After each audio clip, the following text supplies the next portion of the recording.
Good morning, friends, and welcome to a Hasty Podcast. I'm your moonlighting merchant hero, Weston Hasty, and you're listening to a Hasty Podcast. Hello, friends, and welcome to a new week. This is your almost daily podcast. We're working on it. We're working really hard to get to that daily podcast situation. We missed yesterday. It's been a wild weekend. We've had, I don't know about all of you, the weather. Yes, this is how I'm going to open today's podcast, is talking about the weather. Yes, welcome to the small talk. That's what they call it. Small talk podcast. Welcome. Let's talk about the weather, shall we? It has been monsooning here, like not literally. Like I know how monsoon is an actual season with an actual definition, but for my region, for where I'm at, holy cow, this is about as close as you get to it. It's been raining like nonstop for like 3 days and flooding, like flash flooding for 3 days with tornado warnings and winds. And it's like, what is happening? The end times are truly upon us. And, I've been dealing with that a little bit, although admittedly, I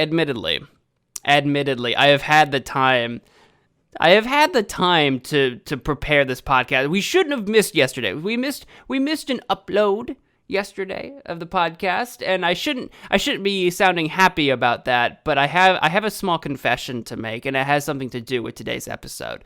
And that is that Sunday I spent 12 hours.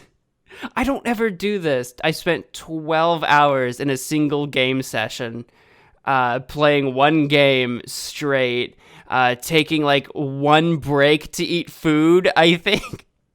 I'm sure there were bathroom breaks. They must have happened, but I don't know. It was just a blacked out blur of video gaming. All I can think of is the word obsession. Video gaming galore. No, what's the word I'm looking for? I had a session. Anyway, I've not really done something like that in a while. It doesn't happen very often where I can spend just like a dozen hours at a time playing a single game. It doesn't happen often. When it does, it's usually in the realm of like a sort of tactics strategy type game, like an XCOM or a Civilization or a Stellaris or something like that. Those are the types or even The Sims. Every now and again I got a good hankering for playing some of my Sims 4 content, which I feel like I'm way behind on expansion packs now. And now they have like, okay, this is a side tangent entirely. Sims, I'm getting really tired of your monetization BS.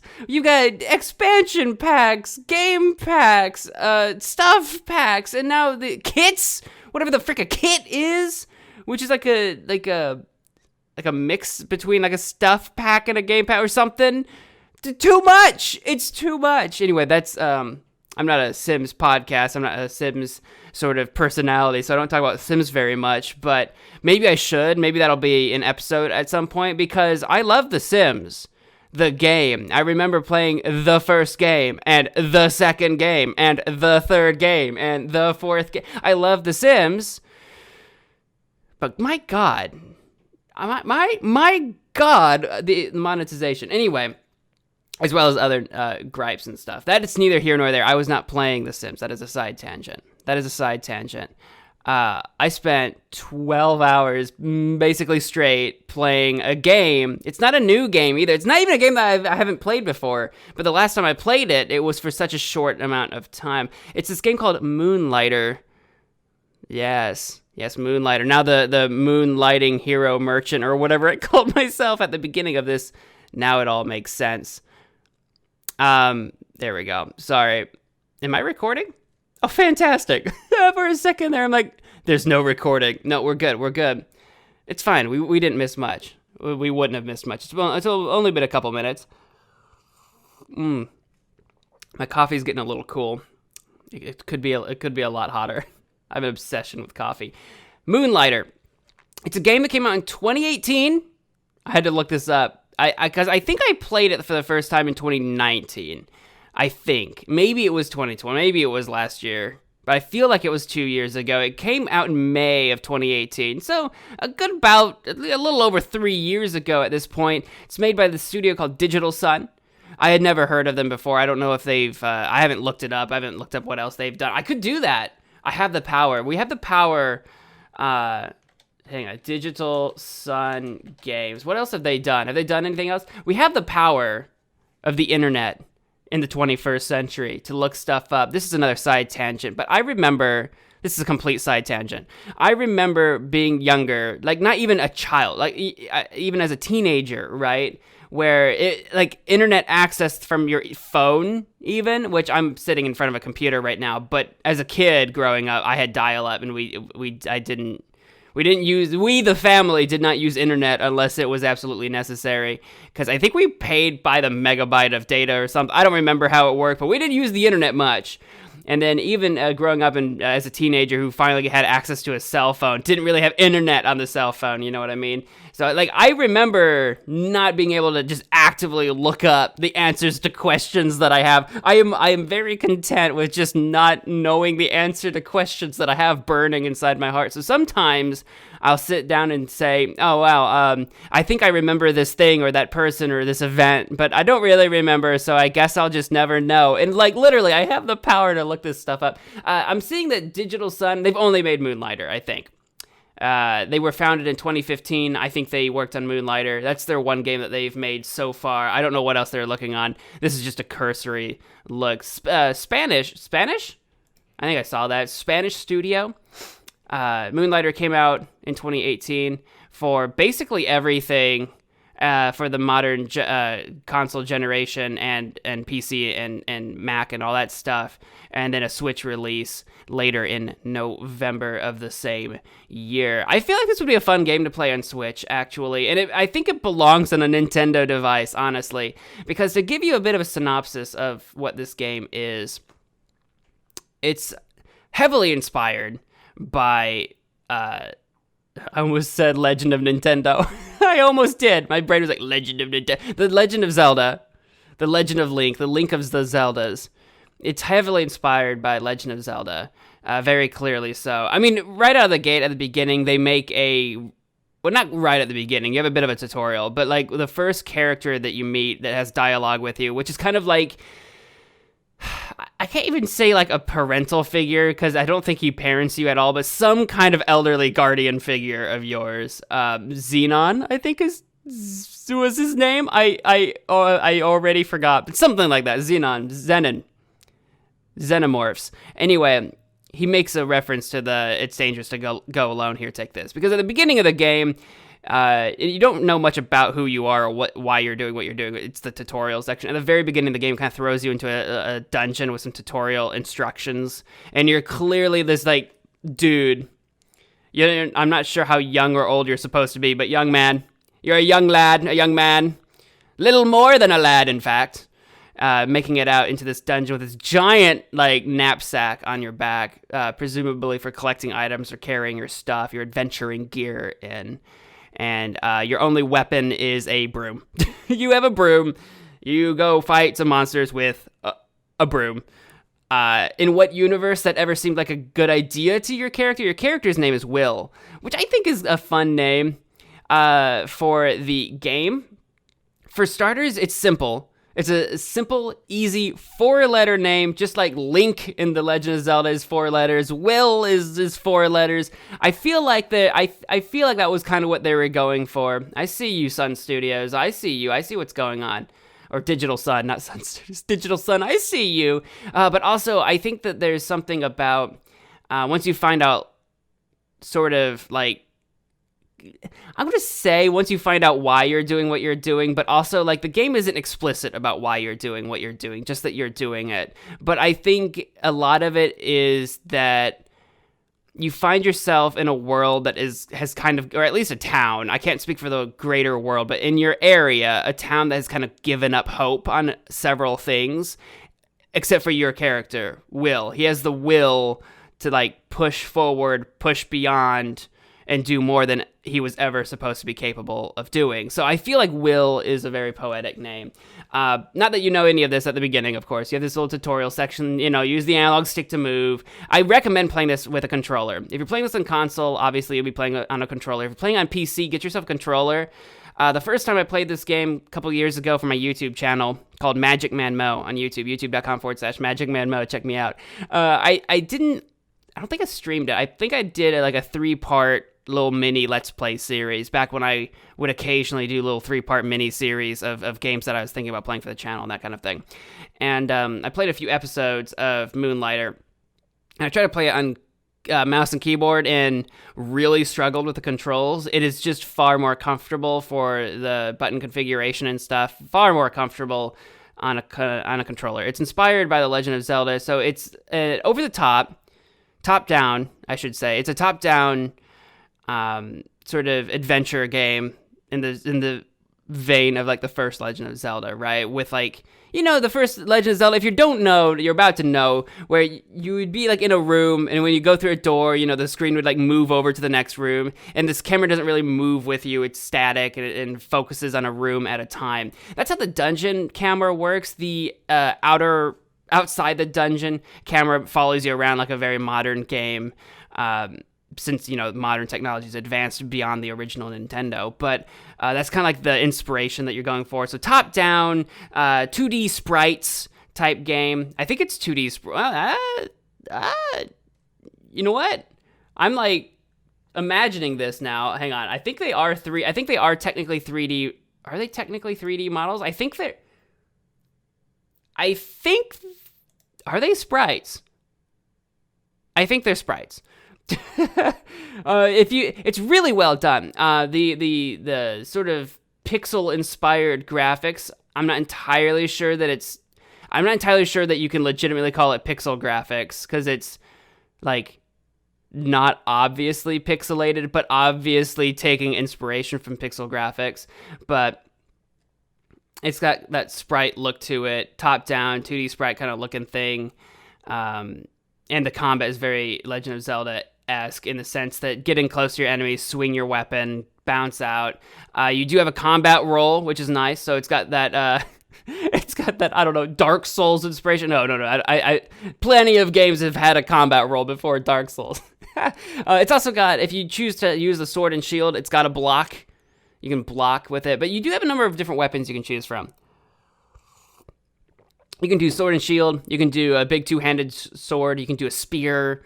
You can do like these sort of gloves, like kind of like boxing gloves or claws or whatever, for like sort of powerful melee, or a bow and arrow. You can do any of those weapons. Those are all the weapons, and you can carry 2 of them with you at a time and switch between them at will. Will, that's the name of the character. Although I find that myself primarily using one weapon that I like the most. I happen to really like the two-handed big sword, and instead of blocking, I prefer just dodging around. And then I do keep my second weapon as a bow and arrow, just because that's nice to have for like utility, for reaching hard-to-reach enemies and that kind of thing. That's kind of how I recommend it. I kind of recommend your second weapon should probably always be bow and arrow, and then your first weapon is whatever you feel like works best for your play style. It's a little annoying that your first 2 weapons you get at the beginning, you get your broom, which plays like a spear. It's a spear-type weapon as far as the game mechanics go. And then when Xenon gives you, here, it's dangerous to go alone, take this, he gives you a sword and shield. And that's like the other weapon you have. So you get to experiment with those 2, but if you want to experiment with the big sword, or if you want to experiment with the little glove things, then you're going to have to actually invest the money into buying those weapons and trying it out for yourself, which they're not super expensive in game, but at the beginning of the game, when you're probably not very good at it and coming by money is a little difficult, it's a little annoying that if you want to try those weapons, you have to buy into them, but it's whatever. The game is kind of inspired also by roguelike games, in the sense that every run that you go through a dungeon, you're pretty much expected to either die or flee. You're not expected to actually make it all the way through a dungeon on every run. In fact, there are only 5 dungeons in the entire game. So yeah, there's only 5 dungeons, and you're not expected to just blast through them. You're expected to very much slog your way through them. Each dungeon has 3 levels, and then a final boss. Each level has a mini boss, and then the final level actually leads to like the actual dungeon boss. And the dungeon boss has a key. The first 4 dungeons, all their bosses have keys that unlock the 5th dungeon, which presumably has the end game boss and stuff like that. I have not gotten that far. I spent 12 hours playing this game on a Sunday, and I've gotten about halfway through the game. So you're looking at a game that you could spend between 20 and 30 hours, depending on your sort of gaming experience, how skilled you are at the game, and then like how much time you just spend faffing around, that kind of thing. That's the dungeoneering aspect of it, is going through these dungeons. You have your gear, you go through these dungeons, you collect items from the monsters that drop these items, these artifacts as they call them, and then as you progress, once you get low on health, you can use your pendant and sacrifice some of the money you have on hand. If you don't have enough money, you can sacrifice some of your items for money, and you can escape the dungeon that way. Because if you die, you lose almost all of your inventory. In your bag, you have like, I think 5, maybe it's 6. I think it's 6 items at the top of your bag that you keep if you die. Everything else is lost. If you flee, it costs you a little bit of money to leave, but you get to keep all your artifacts, and that typically will make you more than enough money to make up for it. So that's the way you do that. So you're either expected to die or flee for the vast majority of your runs. And then when you're back in town, you can open your shop up. That's why the game's actually called Moonlighter, because you moonlight as a sort of hero. At night, you go out and venture into the dungeons, and during the day, you open your shop up and sell all the artifacts you've collected. You can go to the dungeon during the day or night. You can do the dungeon anytime you want, but you can only open your shop during the day because that's the only time people are around to buy your stuff. So yeah, I have to kind of like decide, like if I'm trying to stock up my store, maybe I go dungeoneering for a night and a day and another night and then open my shop, or maybe I just open my shop every day and do dungeoneering every night. I guess apparently I haven't really noticed a huge difference personally. Apparently the monsters and stuff are harder at night than they are during the day. But honestly, if you play it at the recommended difficulty, which is actually hard difficulty, if you play it at that difficulty, the game's hard enough as it is, especially for getting used to the controls and stuff. It's hard enough as it is. I don't know if you'll notice a significant difference in difficulty between day and night. There is an easier mode called normal that I think they introduced later in the game's life if you wanted to explore a bit more of the dungeons and the story. As opposed to the difficulty of the game. Admittedly, though, because it is only 5 dungeons and the story is pretty threadbare, a huge part of the enjoyment for this game is going to be the gameplay loop of actually running through these dungeons, learning how to fight and face each of the different enemies, what strategies work best, and really zeroing in on your on your skill-based gameplay. That's going to be the bulk of the game. You can play it on the normal difficulty. I haven't. I was playing it on the recommended hard difficulty, so I don't know how much easier normal is. So that's going to be up to you, depending on what type of player you are. If you like it, if you like a good challenge, like a decent good challenge, or if you like it a little easier. I will say that once you get into the core gameplay loop of the game, and you start figuring out how enemies work, how your combat works, all that stuff, the game is repetitive enough that it gets easier in terms of the skill that it requires from you to play. So if you're a little intimidated by going in on a harder difficulty, I would say, and you can change the difficulty mid-game if you want to. So you can start easier and work your way up or whatever. You can do whatever you want there. But I would suggest just go in at hard difficulty.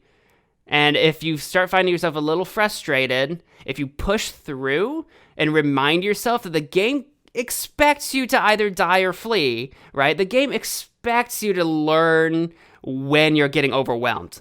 And that's like a vital part of the game. A vital part of the game is learning, okay, this is when I need to escape. And if you accidentally die too much, you just need to learn, like, okay, these are the red flag. These are the enemies that I need to worry about. These are the hard ones. These are the situations. This is how much health I can get by with. This is how much damage I'm taking. This is when I need to flee. This is how much money I need to have on hand so I can use my pendant and escape at a moment's notice. It's a part of it's just a part of the game. So if you go in on a too hard difficulty and you're getting a little frustrated, just remind yourself, it's okay. It's okay. It really is. You'll feel like it's a huge setback, but it's not. It's not, because the core gameplay loop is pretty repetitive. You'll get right back to where you needed to be in no time at all. You're not going to lose anything so significant that you're going to be spending hours playing the game to catch back up to what you lost. It's nothing like that. If you lose a run, you'll probably catch right back up in a run or two. The only disappointing thing is when you lose like a really good artifact, like a legend, I was going to say legendary, but one of these like really rare lore books you can find in the game that are worth like thousands of gold pieces. If you pick up one of those and they get slaughtered by something and it wasn't in your top 6 items and you lose it, and it can feel a little soul crushing to lose a bunch of really good gear. But again, like I say, for the most part, all these artifacts and stuff are completely replaceable, and you'll be right back to where you need to be in a run or two. So it's no big deal whatsoever. So if you play on a harder difficulty and start getting frustrated, don't worry. It's all a part of the game. Running the shop aspect of it, I really enjoy the idea of sort of being this hero merchant character. But running the shop, I really do enjoy running the shop. I will say that if you're someone who's really into like simulation games and tycoon games, like I certainly am, I will say it'll leave you feeling a little lacking. It's not super robust. It's not super in-depth. It's pretty much slap your items on a counter, slap a price tag on it. The game keeps track of like what's considered a good, reasonable price for an item, what's considered a bad price, what's considered like too cheap. It has kind of like a dynamic there where different characters are willing that come into your shop. Different characters are willing to pay different amounts. And it also keeps track of how popular an item is at any given time. If you sell too much of one item too often, its popularity drops and people won't pay as much for it because it's not as popular, because the market has been flooded with that item. Whereas rarer items are typically more popular items because they're harder to find and they're not flooding the market and that kind of thing. So there's a bit of a dynamic going on there, a bit of a simulation happening, but it's not super in-depth, it's not super robust. In fact, if you completely ignore the popularity mechanic of the selling your items and just focus on what's a good price for this item typically, and just kind of stick to that, you're golden. You're really golden. You'll get to the point where you collect enough artifacts and make enough money that like the time it would spend you trying to min-max every little gold piece, the time it would take you to do that is just time you're taking away from like just selling that stuff off and getting back to the dungeon as quickly as possible, basically. So it's really not a simulation meant for min-maxing. It's not like I hate that the first example that comes to my mind is a 20-year-old game, more 25-year-old Roller Coaster Tycoon or something, where you're like, do I charge $350 for the roller coaster or $360? What's the most optimal amount? No, like you're not really gonna spend that much time min-maxing the shop. And there are upgrades. You upgrade the shop, you upgrade the town, you can unlock a forge so that you can or I guess it's not really a blacksmith, a forge, whatever. He can make weapons and armor and stuff for you. A potion shop that can enchant your weapons and armor as well as supply you with health potions.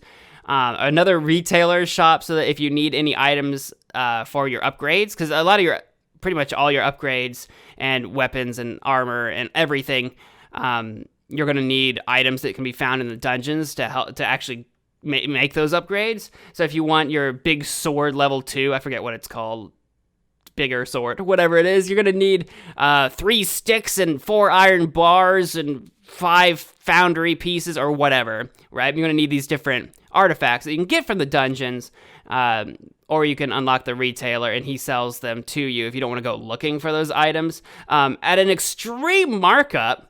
You might as well go to the dungeons, but you can do that. There's a little shop that you can unlock that allows you to put decorations in your own shop that have different effects on getting people to spend more money in your shop or more time in your shop, etc. There's a banker I just unlocked, but he's not a banker so much as he's like an investment broker. You give him a bunch of money, and then in a week you can withdraw your money, and then on every day your money has either increased in value or decreased in value based on your investment. So like one day, if you put like 10,000 gold pieces into this investment, one day it might drop by 5% and it's only worth like 9,500 pieces, or the next day it might go up by 10%, and back and forth, and etc. I was just playing it Sunday, and the last day that I was playing before I called it quits for the evening, my investment had dropped like 65%. My investment was worth less than half of what I put in, but I got a few days left before I have to withdraw or lose it all. So hopefully that turns around real quick. It's a weird like kind of gambling mechanic or whatever for giggles. I don't know. I don't know how worthwhile it is. You can expand your shop to the point where people actually request specific items from you, and if you take on those contracts, you have X number of days to collect those items, and you can sell them to that person for typically some kind of good bonus to what they would normally otherwise be worth.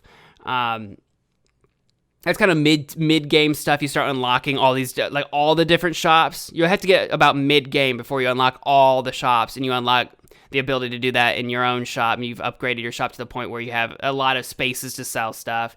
You have your own room with your own chests. You have to store all your stuff in these chests, and you can run out of room, so you want to make sure you're selling your stuff off and leaving yourself enough room to save the things that you need to save for your upgrades and your orders and that kind of thing. There's a bit of an inventory management to it, which admittedly is kind of fiddly to play with. I will say that it's the game's biggest downside, in my opinion, is its inventory management is kind of fiddly, because every item stacks with only a few items. Like, the most an item will stack up to is 10. So you can have like 10 iron bars in a stack. But a lot of the rarer items literally only stack 1 or 5 at a time. So you can't carry a ton of things with you, and your bag that you carry with you into the dungeon isn't super, you don't have a ton of spaces. You have like 30 spaces. So you have 30 stacks worth of things. Like I said, I think the first 6 is what you get to keep if you die. But you can expand that, and you kind of like figure out what stuff you have to leave behind in a dungeon, what kind of stuff you want to take with you, and that kind of thing. So it's a little fiddly, but you can get past that. The other downside, I would say, if I had anything to complain about the game, is probably the UI and the menus. The user interface takes a minute to get used to. The game does not like to explain to you what anything means, or at least tries to be kind of vague and enigmatic about it, which is really weird. I get the minimalism that they're going for. There's a lot of, like in tutorials and stuff, they have like pictures and diagrams of what something might mean or do, or how something might benefit you, but like there's no words to explain what the pictures mean. And I like the minimalism of it. It kind of transcends language in a lot of ways, right? You could speak any language and learn these things, but like at the same time, it's also like an RPG kind of game with characters that have dialogue. So it's not like there's no talking in the game. It's not like there aren't words. And every now and again, there is a tutorial that has words. It's like the game couldn't decide whether it wanted to go with absolutely no words whatsoever or be a heavy worded RPG. It couldn't decide where to fall in that area. It's what it kind of feels like. So I wish it was a little bit more clear, at least with the user interface, about what the heck I'm looking at and what things mean. Because maybe I'm an old man. I don't know. It wasn't entirely clear to me what some things meant. And then getting around in the menus, it's a bit of a pain in the butt. Tabbing over to different tabs and moving around is a pain in the butt. You have to, click left trigger for this and right button for that. And it's if you're trying to do it quickly, you're trying to get into that core gameplay loop, and you're just kind of blasting through the game, going through your run and stuff. It comes to a bit of a screeching halt when you have to deal with anything in a menu, because it's just, when you're at speed, it's like confusing. It's very easy to misclick all kinds of things. But honestly, as far as the gameplay goes, luckily, that's the more important thing to me. Luckily, as far as the gameplay goes, it's sound game. I wish my character was faster. I wish I could swing my big sword faster. Sometimes I feel very clunky and slow, but literally I went with the build with the heaviest, slowest armor and the heaviest, slowest weapon. So I really have no room to talk there. Because the faster weapons are so short range. You have to get so close to your enemies, and I hate it. I want the range. Oh, man. But I didn't want to go with just bow and arrow, because just bow and arrow is pretty weak. And because it's going for that Legend of Zelda thing, shooting, you can't really shoot diagonal. You kind of have to shoot left, right, up, down, which is really annoying and really hard to hit enemies sometimes, since you can move diagonally. Enemies can move diagonally. Everything works diagonally. You just can't really shoot diagonally, and it's a real pain in the butt. Still helpful to have on you, but I just would not going you want to be a ranger, like Soul Ranger, only bow and arrow. I don't recommend that one. I recommend learning one of the melee weapons and going from there. But combat sometimes feels a little slow, but I think it forces you to sort of pace yourself and time your enemies. You can't just go in, just swing. You kind of have to actually plan your strategy for taking down enemies. When you enter a room, you have to assess the situation and go from there. So as far as the gameplay goes, I think it's very satisfying. It's very repetitive in a way that it's meant to be. It's supposed to be kind of mindless. Between the different dungeons, all the different dungeons have wildly different themes. You're going from like a stone golem area to this sort of desert area, this forest area. They have different themes, a good mix of different kinds of enemies, but at the same time, not such an overwhelming number of different types of enemies that you don't get to become intimately familiar with the different enemies' patterns and behavior. So that's what you're going to be spending a lot of time doing, is learning your enemies, learning their behavior, learning how best to take them down, and blasting through those dungeons when you've upgraded your gear to get you to the next dungeon. It's a lot of fun. I've spent about 12 hours in the game, and I'm about halfway through. I'm actually at the desert dungeon, which is the third dungeon, and if I really push for it, I could probably get to the boss there and beat that and go on to the fourth dungeon. I probably could. I'm taking my time with it because I'm trying to get the last couple of upgrades I need on the tiers of stuff that I have. I want to get those upgraded, and I want to make a push for the boss and go to the fourth dungeon. So I'm well on my way, even at 12 hours of gameplay. It's a smaller game, but for someone that enjoys like the original Legend of Zelda game and some like sort of light tycoon-y management type gameplay elements and that kind of thing, if you like that sounds awesome. It's a pretty looking game. Check it out. It's called Moonlighter, and that's what I've been playing. That's my sort of game spotlight of the week. Thank you for listening. I don't know. This is something that maybe I will do. I'm trying to figure out how to kind of structure the podcast in terms of what you might be able to expect every day. Right now, it's whatever I feel like talking about is what I happen to be talking about that day. And for the most part, it's probably going to stay that way. But I think it would be fun to perhaps have a semi-regular sort of recurring schedule where like we have a weekly spotlight on a game that I've been playing, a weekly spotlight on a show or movie that I've seen, that kind of thing, right? Where you can kind of expect what might be going on a given day of the podcast. I don't know, playing around with that idea. That's this week's sort of spotlight on Moonlighter, a game that came out in 2018 that I actually recommend. I had a ton of fun playing and really just zenned out all Sunday afternoon playing for, frankly, far too long. If for the fact that I didn't I'm going to give up on that sentence right now. If me playing it for 12 hours straight in a session doesn't convince you that it's a decent enough game to play, then I don't know what will. That's going to do it for my podcast. Thank you all so much for listening. If you're new to the podcast, I am available on Spotify, Google Podcasts, Apple Podcasts, as well as YouTube. Look for a Hasty Podcast on all of those things. Obviously, you're listening to this on one of them.